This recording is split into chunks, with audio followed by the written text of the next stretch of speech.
I'm Nicole Johnson, NYO head official, and Kyle Worrell, he's a junior or Juno NYO coach, and he works with both high school and middle school kids and most of the schools in the Juno area. And he's been helping out with some of the other Southeast schools as well. At any time during the training session here, please do not hesitate to ask a question, and we'll do our best to answer that. So I'm gonna go ahead and have Casey, says her name is Adele, but Casey is gonna pull up the first video for 1 foot high kick.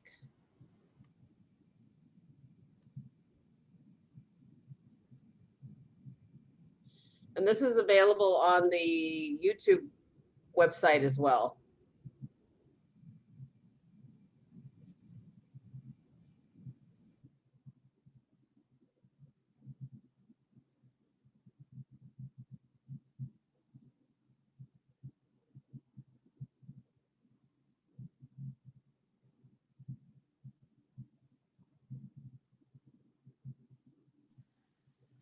Looks like it's buffering. Are you able to hear it? No. Okay, hold on, let me see.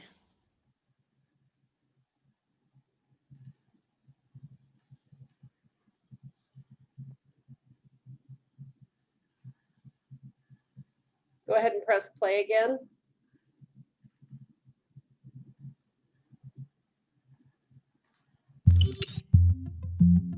This event is called the 1 foot high kick. Stuart will start by.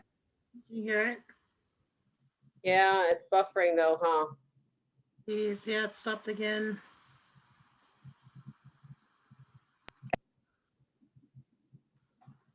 Let's give it a minute, I guess.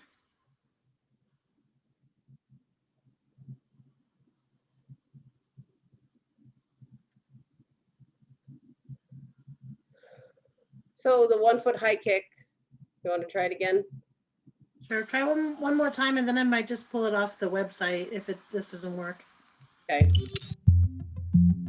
This event is called the 1 foot high kick. Stuart will start by setting up. Okay, yeah, I think it's a problem because it's saved to our shared drive. Let me get to it on the website. Okay.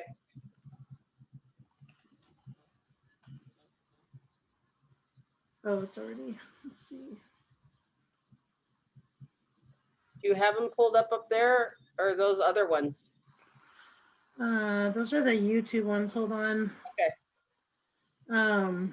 There's the origins video. Let's see. Come. There you go, maybe. Nope. Let's see. Sorry, guys. Competitive events.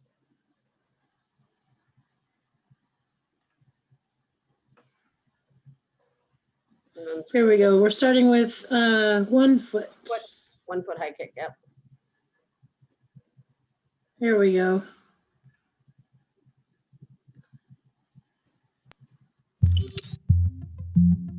This event is called the 1 foot high kick. Stuart will start by setting up arm's length away from the string with his fingers straight out in front of him.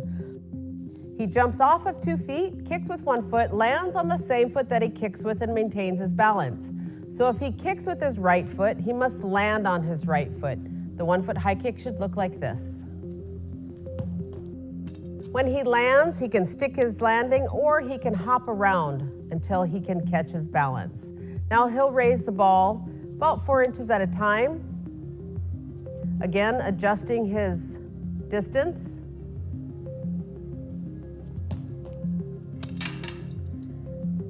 As the ball gets a little bit higher, he can also take a step or two to adjust. These extra steps give him a little bit more momentum and power out of his jump.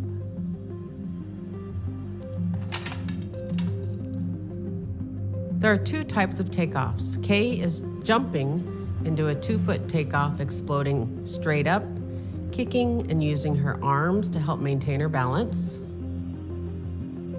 Or Stuart here steps into his takeoff, exploding straight up, kicking and using his arms to help maintain his balance. The 1-foot high kick was used as a form of communication. A successful hunting party would send a messenger back towards the village. When the messenger got within sight distance of the village, he would do the 1-foot high kick, signaling to the village that the hunters had been successful.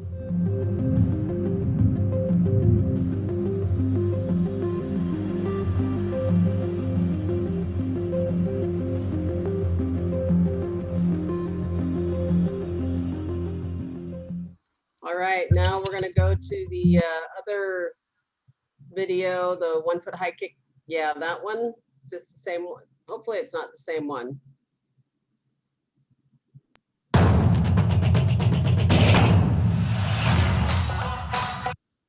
Oops. This event is the 1-foot high kick. Harry's gonna start by standing in front of the ball a little further than an arm's length away. From here, he jumps off of both feet, kicks the ball with 1 foot, lands on the same foot that he kicks with. So if he kicks with his right foot, he must land on his right foot. After he kicks, he must maintain his balance by sticking his landing or hopping around until he gets his balance. This is what the 1-foot high kick should look like.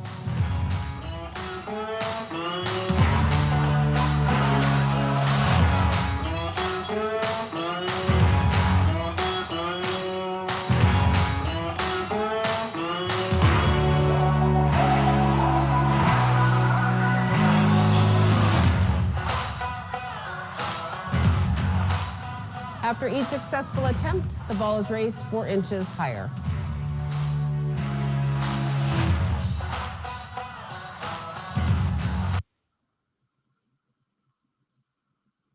Awesome. So Lisa or Sandy, do you guys have any questions about the videos? If not, we'll go right into a little training session with Kyle. He'll give some pointers, maybe a good way to start, and then go from there. Sandy? I'm good, thank you. Okay. It's all tied up in assets, bonds. All right. Okay, Kyle, go ahead. Give us your best training. Yeah, so I'll share just a few coaching techniques that are good for beginners, if you have any beginners that are brand new to a game like the 1-foot high kick.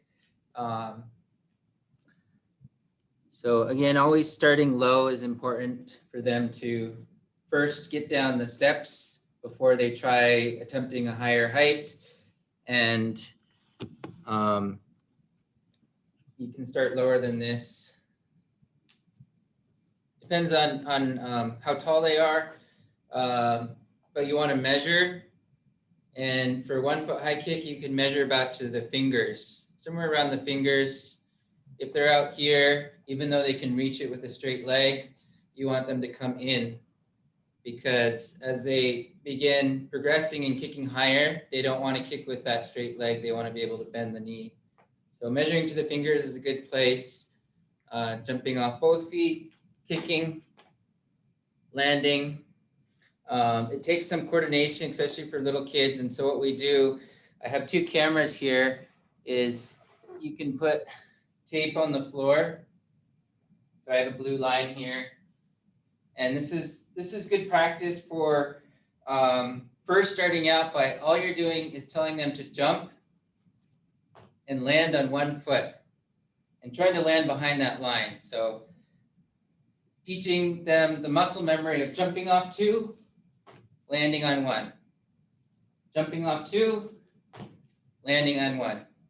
They could also practice using their arms doing this by swinging and squatting a little bit. So they're practicing all their movements except the kick. Swinging the arms, throwing their arms up, landing, hopping if they need to. But this is really good for building that muscle memory, because some kids get a little bit confused about jumping off 2, kicking, landing on the same foot.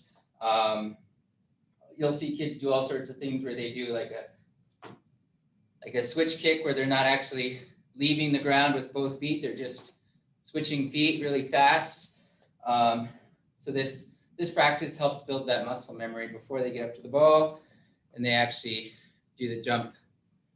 Both feet, land on one. Anything to add to that, Nicole? No other, well, I would have them practice without a ball at all first. So just even taking the ball away from the whole practice part. And then once they get the actual motion down, is just really doing it at knee height or maybe mid quad height at the highest. And then some kids kick straight legged and some kids kick bent with their leg slightly bent. It's gonna be an athlete's preference. Some kids really can't help it or they don't know how to fix it. And some of them just naturally make the adjustment. Once they do get that down, then you'll want to start the kids at maybe taking 2 steps, no more than 2 steps back, and then transitioning into the forward motion into the jumping motion, and making sure that they jump straight up when they are kicking. So they want the energy to go straight up and not forward into the ball. And as they get more experience and they're starting to increase height, we really do try to coach them to bring the knee up first. So bringing the knee up and then kicking. In the long run, that's going to really help them reach higher heights. And sometimes in our practices, we'll do warm-ups where we have them do kind of like stretch kicks, but we have them bring their knee up and then kick. Knee up and then kick. You can combine the arms with it. So arms come down when your legs come up. And that's a good way to practice that movement of knee to the chest and then flicking really fast. We do that with our high school athletes. We have high school athletes that have that challenge even in high school of trying to teach their body to bend and then kick instead of doing the straight-legged. I think is pretty common, but some of those practices help kind of change that habit that some athletes have of kicking straight-legged, which is a little bit more risky. In terms of landing on a straight leg is not as safe as practicing bending that knee. Right. Sometimes you'll notice that the kids aren't they're jumping slow, which doesn't give them the allowable time to get their leg back down too. Or they're exploding nicely, but they're not kicking quickly. So sometimes they jump too slow and sometimes they jump or they just don't kick fast enough to get their leg back down as well. Now we're starting to get a little bit more technical as far as coaching and training goes. Anything else? Any questions? All right. Casey, let's go ahead and move on to the scissor broad jump then.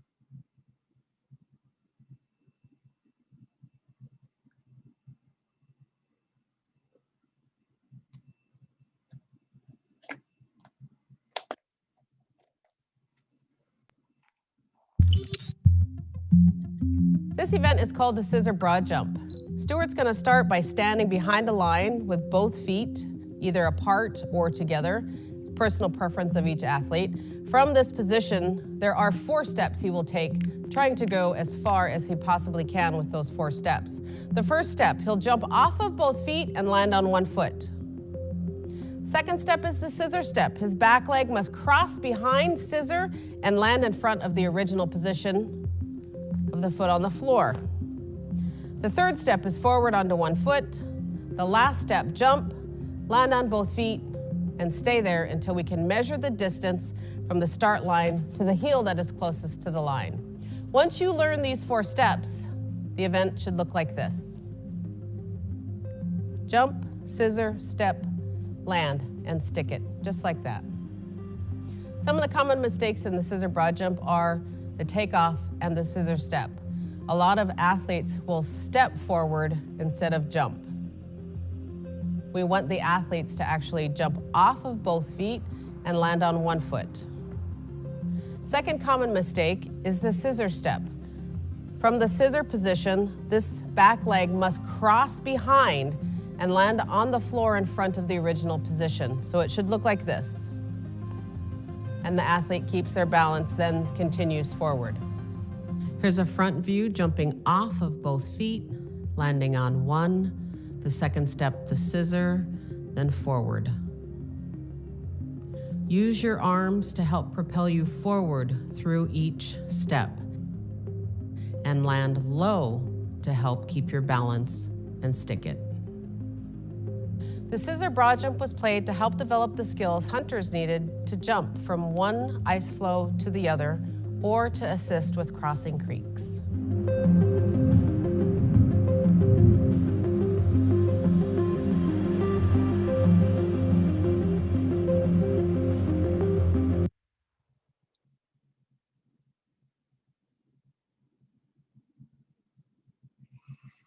All right, we'll do our little.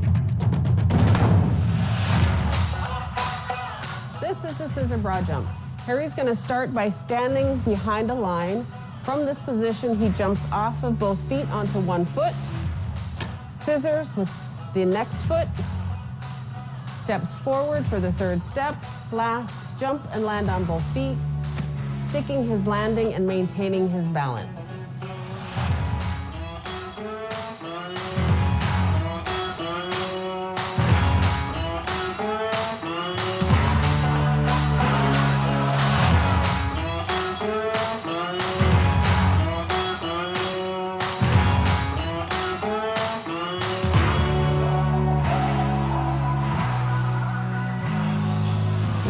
Jump is then measured from the heel that is closest to the start line.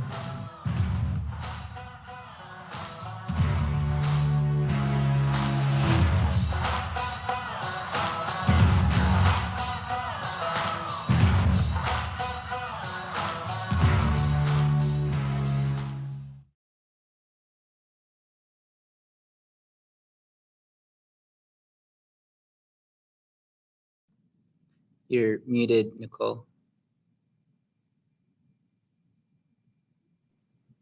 Thanks, Kyle. Any questions about the videos? All right, couple of things just to start off with. One of the biggest issues we have with our juniors, and then not just our juniors, but even at Senior NYO, is the 2-foot takeoff. The kids, most of the time, or a lot of the times, will step forward instead of jumping off of both feet. So similar to the 1-foot high kick, is just jumping off of both feet, doing that first step, jumping off of both feet and landing on one. Yep, just like that. And we like to go through each of those steps pretty slowly until they can fluidly, as slow as they possibly can, but fluid. And then we work on extending and making those steps go quicker. So jumping off of both feet, landing on one. And then that back leg is kind of kicking the other leg out of the way, is some of the training that we do, is kicking that other leg forward when we're working with the kids in the school. And then we say, just take a big step forward and then jump, land on both feet and stick your landing. It's best if you land a little bit low, wide and low. That'll help keep their feet, help them keep their balance when they land. And then one of the other things I like to do with the kids is, when we first start training them, is we're not going for distance. We're just going for the fluid motion. We want them to get that muscle memory in, that they are from one step to the next step to the next step. And then we start working on distancing each individual step. And the first step is one of those steps that if you take it too big of a first step, your second step usually crumbles. So there's a fine line on getting that as much distance out of the first step so you can propel through the second, third, and then last step. And then one of my coaching techniques for the landings is actually throwing those heels out forward and reaching with them like they're doing a standing broad jump, or like they do when they're doing the kneel jump. Those are my coaching techniques. Kyle, go ahead and give us yours. Sure. Yeah, I'll add a few more.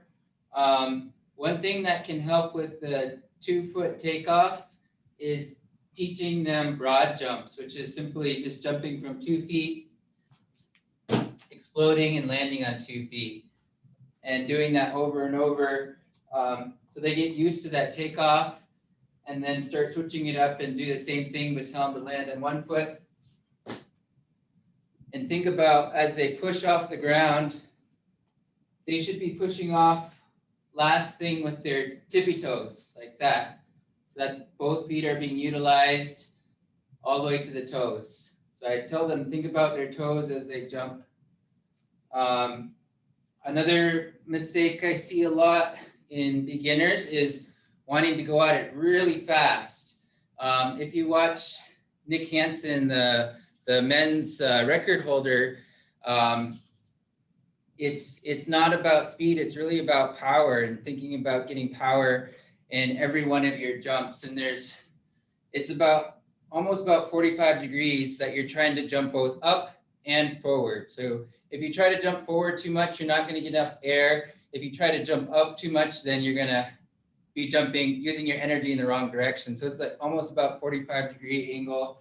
You're trying to use power in every single jump. So not super fast. I don't have a lot of space to show you, but there's kind of a rhythm to it. Sometimes it's good to use markers on the ground. So let's say in my first step, I want to jump all the way here. Sometimes those athletes, they go so fast, their first step is really small because they're too focused on the next one. But you need to think about every step. So I want to land right there. That's going to help me get more distance in that jump.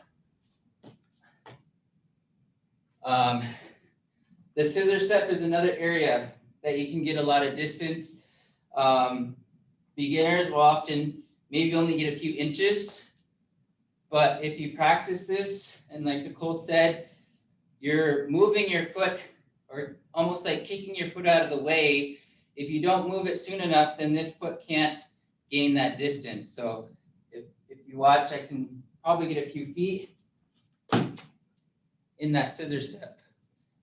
So it's about moving that leg just at the right time so you can get distance in the scissor step as well. I think that's the area where a lot of athletes can use improvement, is the scissor step. And again, like Nicole said, wide squat stance. A lot of younger kids are gonna just try to stand really narrow, but always wide and low. It's gonna lower their center of gravity, help them balance. Yeah, those are a few tips that we use on our team. So one of the things that I also tell the coaches or kids when I'm working with them is when they're landing and if they're falling forward, that means that they can throw their feet out further in front of them and give them, they can at least probably get at least another 6 inches out of that last jump. And if they're falling forward, they're usually landing with their feet together and up tall and not low and squat. Any questions about scissor broad jump?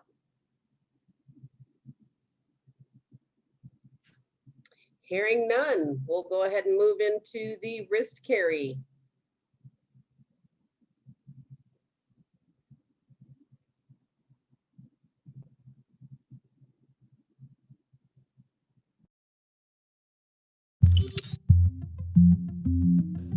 This event is called a wrist carry.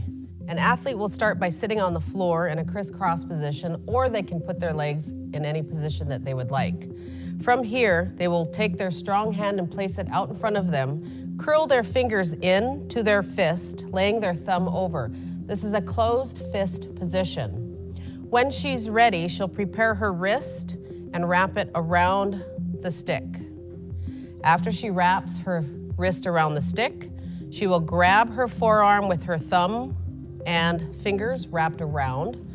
Now she can position her body facing forward or off to the side, whatever is most comfortable for the athlete. Once she gets set, she will tell her carriers to lift. If you are at the junior level, the carriers are the coaches and parents. If you're at the senior level, they're teammates from your school, or you are allowed to borrow teammates from other teams. At the junior level, this is a timed event. At the senior level, this is a distance event. When she's ready, she will tell her carriers to lift.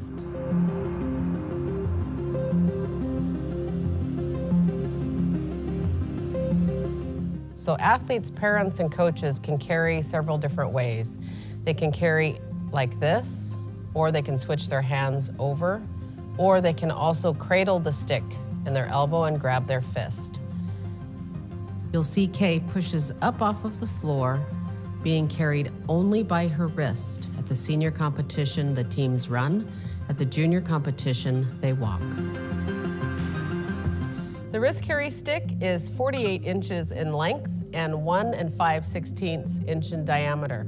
The wrist carry was played to help develop the skills for hunters working together and carrying heavy loads.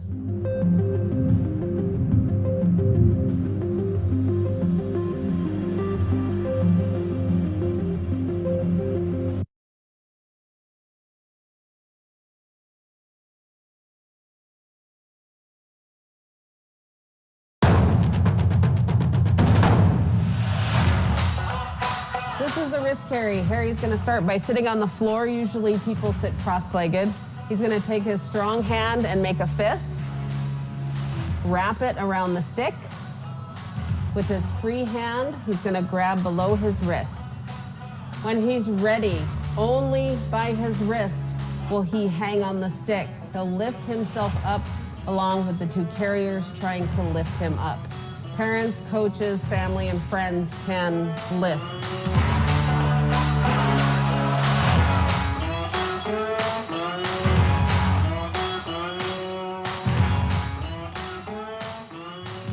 The timer starts when Harry is lifted up off the floor. Whoever can hang on the longest is declared the winner.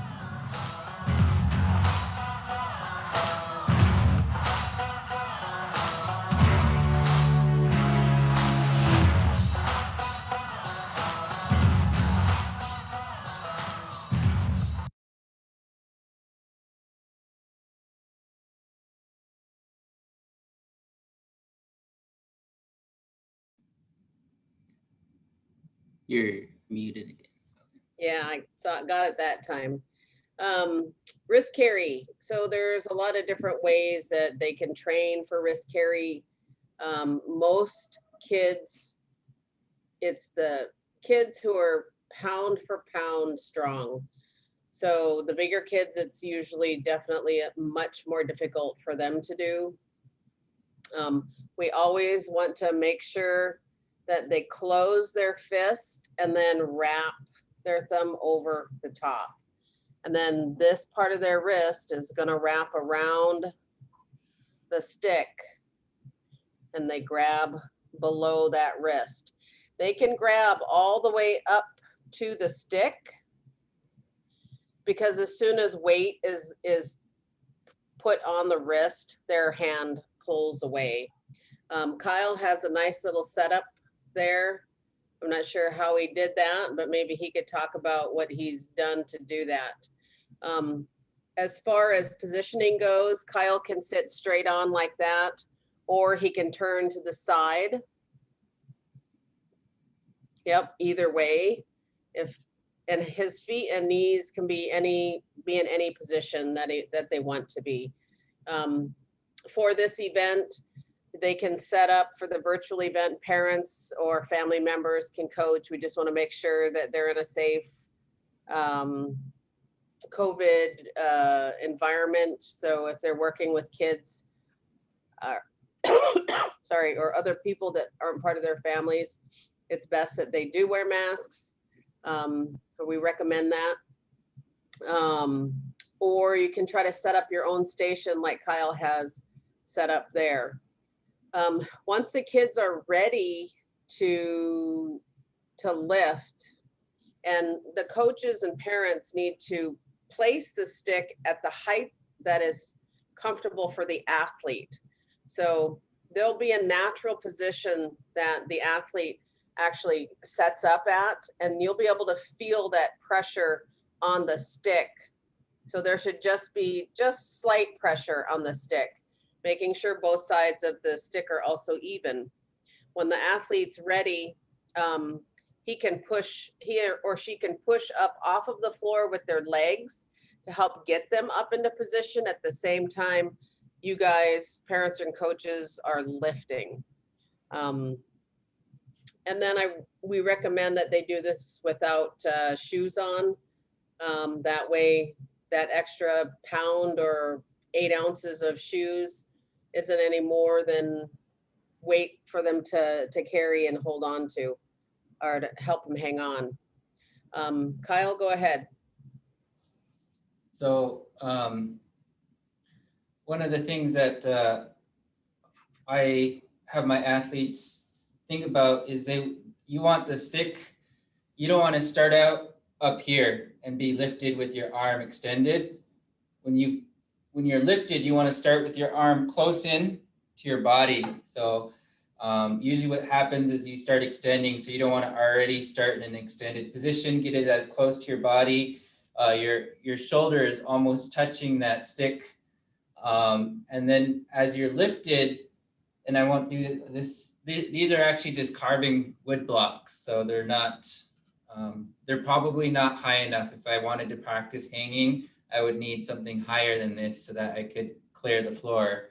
But as you lift your body, let your body rotate however natural it feels. Sometimes beginners are too concerned. They think they have to be in a rigid position where they're lifted like this.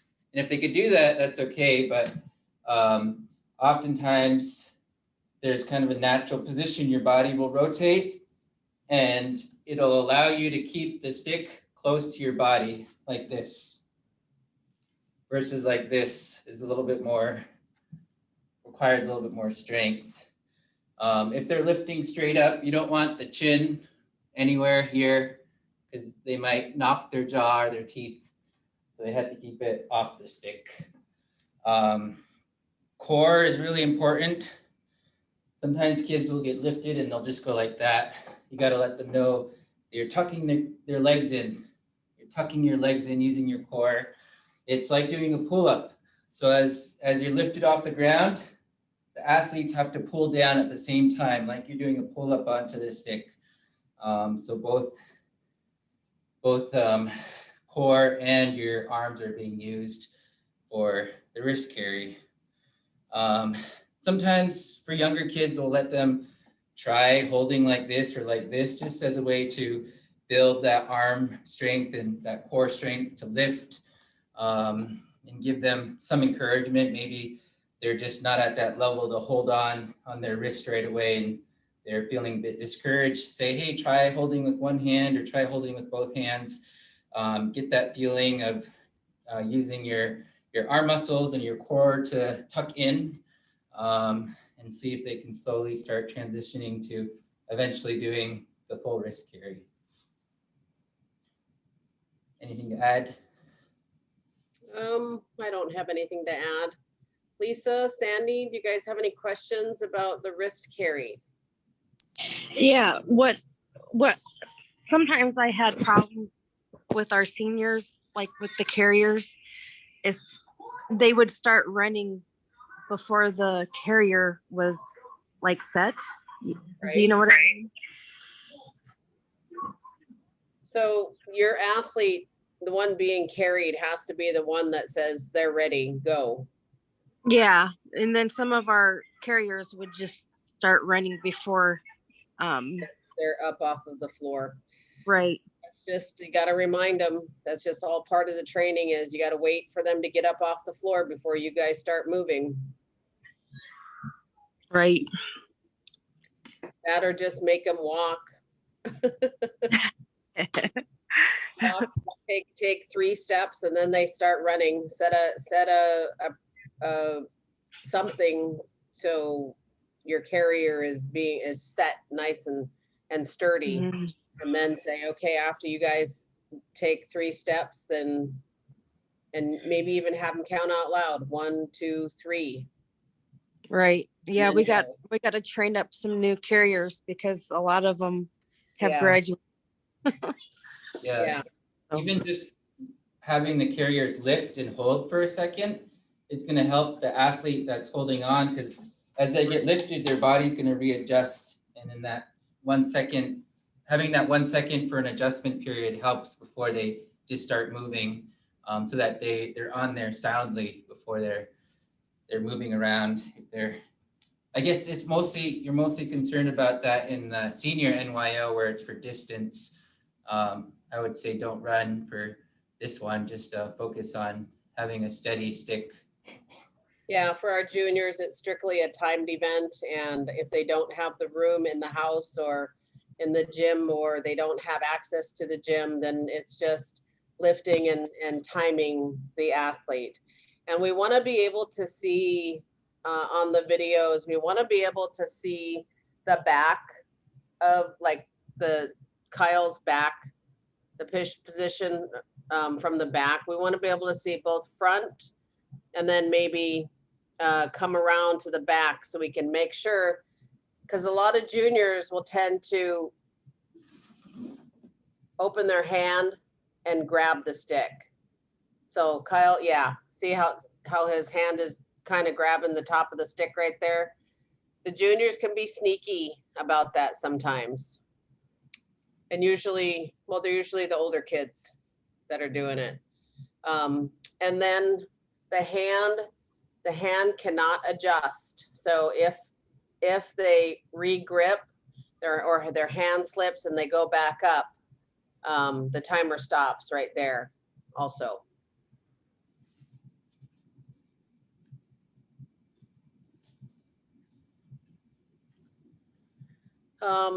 Besides that, Lisa, have you got a question? No? Okay. Sandy, anything else? I know juniors are usually really good about, your juniors are anyway. No, I think I'm good. Okay. Thank you. Well, if either of you have any questions whatsoever, please feel free to send an email to the NYO email address, and somebody will get back to you as soon as we possibly can. If you have a question about how to video the events,